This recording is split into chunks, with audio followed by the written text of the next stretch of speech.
É quarta-feira, por isso é dia de consulta aberta. Hoje falamos de hemorroidas. Temos connosco Luciana Costa, é médica cirurgiã do Hospital da Perlada. Doutora, obrigado por estar uma vez mais connosco na manhã informativa. Vamos falar de um tema que para muitas pessoas é um bocadinho difícil de falar, mas estamos cá também para esclarecer algumas dúvidas dos nossos telespectadores.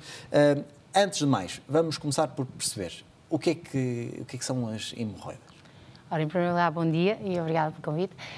As hemorroidas são uns vasos, ou seja, uns plexos venosos que existem junto do ânus, que toda a gente tem, ou seja, todos nós temos, ajudam na continência de gases e fezes. O que acontece é que às vezes, em determinadas situações, com maior pressão, por exemplo, a gravidez, as pessoas que têm mais obstipação e que, portanto, ficam mais tempo na casa de banho, por exemplo, ou fazem mais força, acabam por ficar doentes. E o que é que isso quer dizer? Ficam dilatadas e podem até ficar mais fragilizadas, sangrar ou até sair um bocadinho para fora do canal anal, digamos assim.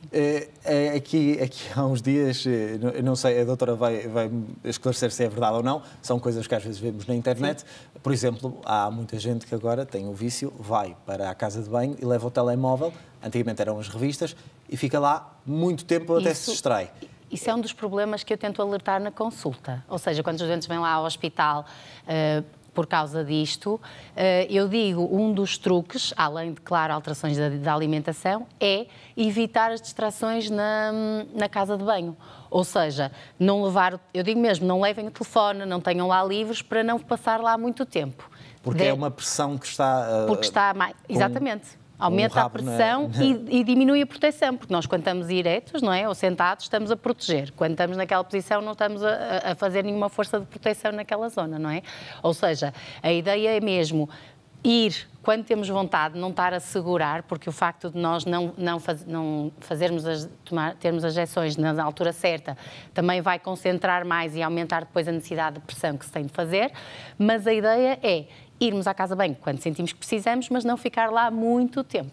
Doutora, nós estamos a ver uma imagem que, de certa forma, pode explicar um bocadinho o que a doutora está a falar. Ali na zona que temos mais avermelhada, já é aquela hemorroida que se salta fora, é isso? Ou seja, o que se vê, aqueles azuizinhos, são as hemorroidas normais, não é?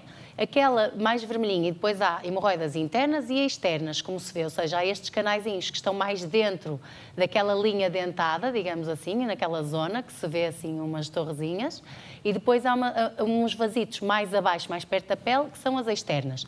Tanto umas como outras podem ficar mais dilatadas, mais cheias, por causa destas questões de alterações de tecido conjuntivo, não é? Ou alterações de pressão. E quando alguém nota que tem ou seja, que está neste estado, a hemorroida que está inflamada, inflamada, de que forma, o que é que deve fazer? Deve dirigir-se ao médico? Há formas de tratamento na farmácia, por exemplo? Sim.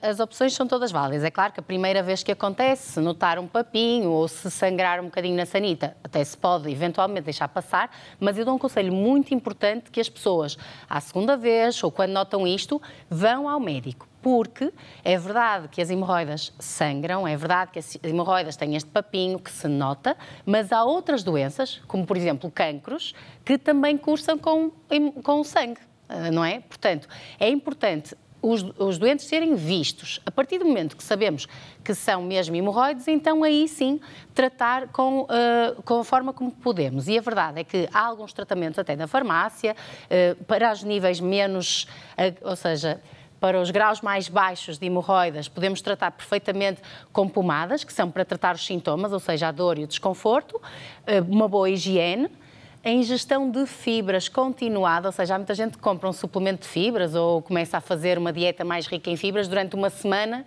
e acha que isso vai melhorar logo a obstipação. Melhora sim, mas aqui a ideia é de facto uma mudança para haver uma mudança sustentada, uma diminuição da agressão, ou seja, tornar os hábitos, não é? O trânsito intestinal mais regular vai fazer com que tenhamos menos pressão sobre as hemorroides, tanto alterações da alimentação, muita hidratação, que é uma coisa que as pessoas se esquecem, é muito importante, porque o intestino está lá para recuperar a água da nossa alimentação. E se nós bebemos pouca água, o trânsito intestinal vai ser muito mais lento e as fezes vão ser muito mais duras. Portanto, é preciso água, é preciso fibra para que as nossas fezes sejam mais saudáveis e que, portanto, exerçam menos pressão a este nível.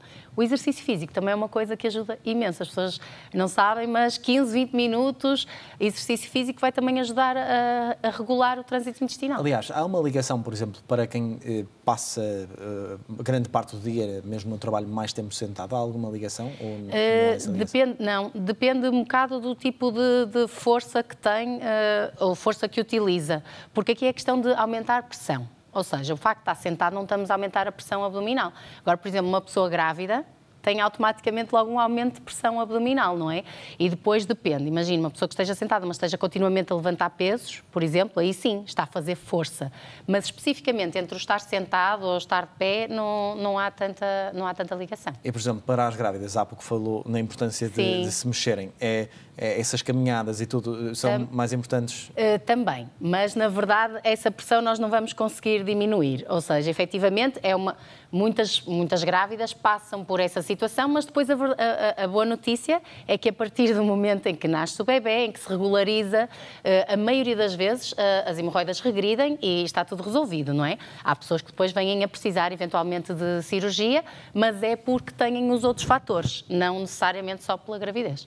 Mas quando estamos agora tocando assim nesses casos mais graves, a maioria das pessoas consegue resolver numa primeira fase, mas há assim casos mais graves de pessoas que, por exemplo, ou não deram a devida atenção a este problema e foram deixando alastrar e chegam à consulta casos mais graves? Sim, é uma questão de agressão continuada, o que eu chamo, ou seja, todas as hemorroidas têm o mesmo percurso. Inicialmente ficam só inchadinhas, mas ficam no sítio e depois, como se via na imagem, começam a cair.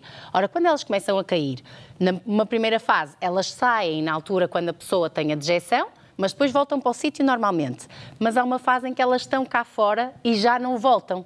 Ora, nessa fase é que é importante irem ao hospital, ao cirurgião. Antes disso, ou seja, no médico de família, quando notam um papinho que sai e depois entra, ou notam um papinho que sai e têm que pôr com o dedito para dentro após a dejeção, aí devem ir ao médico de família. Há vários níveis de tratamento, ou seja, desde aquelas tais pomadas da farmácia até a escleroterapia ou crioterapia, em que nós queimamos, digamos assim, os vasos, ou então, por exemplo, eu estou a fazer assim porque há uma aplicação de elástico que se faz, ou seja, põe-se um elástico na base da hemorroida e ela seca, digamos assim, é um tratamento mais precoce, e no fim de linha, quando efetivamente já estão num estado mais grave, então enviem para o Hospital da Perlada, que nós lá estamos, para fazer cirurgia nesses casos, e de facto é assim, a cirurgia é o tratamento que resolve mais, com menos reincidência, mas também é o tratamento mais agressivo, não é? Muito bem, doutora, acho que ficaram aqui esclarecidas algumas das principais dúvidas, que são das pessoas, é um problema que afeta muitas pessoas. Gente. Portanto, acho que faz todo sentido também darmos essas explicações aqui na consulta aberta da Manhã Informativa. Doutora, muito obrigado por ter estado connosco. Obrigada. Até uma próxima. Obrigado e bom ano 2023. Obrigada igualmente. Obrigado.